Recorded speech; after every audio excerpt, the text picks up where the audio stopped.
Tayyib. Pertanyaan pertama dari hamba Allah. Saya jarang sholat kalau bekerja, tapi saya sering berzikir.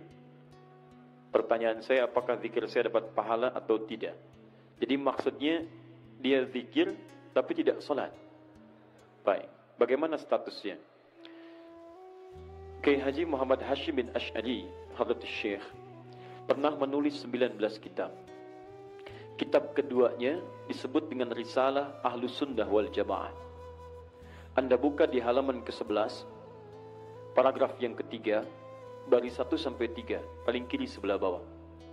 Ini aliran semacam ini, itu sudah ada di Jawa tahun 1333 Hijrah.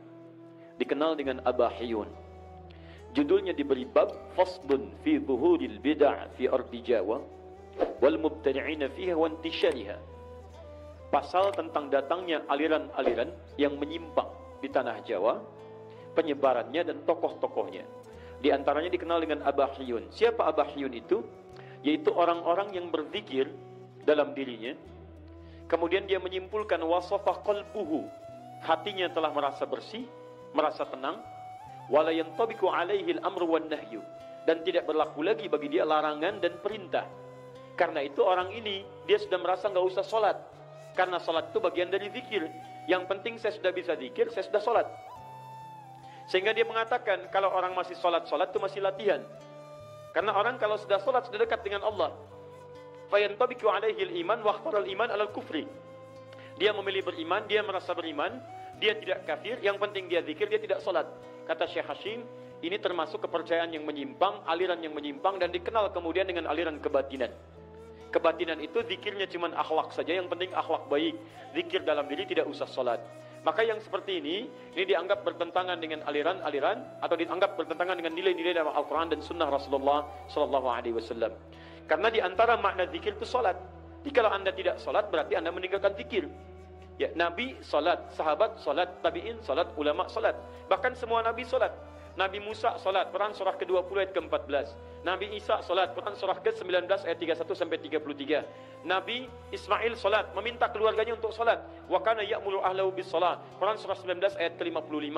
Nabi Ibrahim salat, mendoakan keturunannya supaya salat. Quran surah ke-14 ayat 39, 37 sampai 39. Semua salat.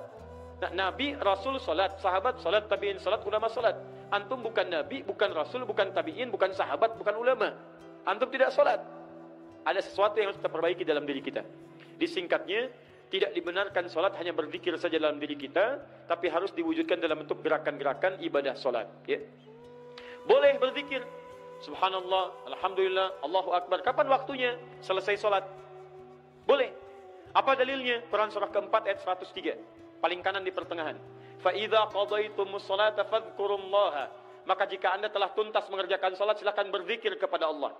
Subhanallah, qiyaman wa qu'udan wa ala junubikum. Boleh sambil berdiri, boleh sambil duduk, boleh sambil berbaring. Apa di antara zikirnya? Astaghfirullah, astaghfirullah, astaghfirullah. Allahumma antas salam wa minkas salam tabarakta ya dzal jalali wal ikram. Hadis Muslim hadis 593. Ya, la ilaha illallah wa la syarika lah, lahul mulku wa lahul hamdu wa ala kulli syai'in qadir. Hadis Muslim hadis 595. Jadi, saya pertanyaan untuk yang pertama ini tidak diperkenankan. Saya ulang, tidak diperkenankan meninggalkan salat dan mengganti dengan zikir-zikir dengan kalimat thayyibah saja. Bagaimana Ustadz kalau solusinya? Masalahnya saya sulit menemukan waktu salat. Ada beberapa pertanyaan. Pekerjaannya tidak memberikan toleransi untuk menunaikan salat, atau waktu-waktu yang diberikan tidak sesuai dengan waktu-waktu salat. Bagaimana solusinya? Yang pertama, lihat kaidahnya. Awas, lihat baik-baik. Anda pahami dulu teori rizki dalam Al-Quran. Setelah itu baru Anda cari ikhtiar untuk mendapatinya. 1. Quran surah ke-51 ayat ke-22, paling kanan di pertengahan. Wa fis samai rizqukum wa ma tu'adun. Rizki Anda telah dijamin di langit dan dijanjikan akan diberikan. Saya ulang. Wa fis samai, di langit, rizqukum, rizki kalian telah dituliskan. Wa ma tu'adun, dan dijanjikan akan diberikan. Rizki Anda itu telah diatur, telah ada. Asal Anda mau mengambilnya, maka Allah berikan kepada Anda. Bagaimana cara mengambilnya? Turun Quran surah ke-2 Al-Baqarah ayat 168 paling kanan sebelah bawah. Ya ayyuhan nasu kulu mimma fil ardi halalan thayyiba. Hai manusia, silakan bekerja di dunia, di bumi silakan kerja dengan cara yang halal dan thayyib, dengan cara yang terbaik. Bagi orang beriman, Quran surah kedua ayat 172, paling kiri di pertengahan. Ya ayyuhalladzina amanu kulu min thayyibati ma razaqnakum. Hai orang-orang beriman, silakan cari rezeki, dapatkan rezeki kami telah siapkan. Cuma saat Anda mencari rezeki itu ada turunan yang lainnya. Perhatikan baik-baik, jangan tinggalkan ibadah, tingkatkan takwa. Begitu takwa ditingkatkan, berkah dibuka, rezeki dibuka. Quran surah ke-7 ayat 96. Walau anna ahlal qura amanu wattaqau la fatahna 'alaihim barakatin minas sama'i wal ard. Dimohon maaf, Anda kerja halal, rezeki dapat. Anda kerjakan salat, rezeki dapat. Rezeki itu telah diatur. Yang belum ada jaminan itu surga antum. Antum meninggalkan sholat, dapat rezeki juga. Tapi kalau antum tidak sholat, akhirat antum bermasalah.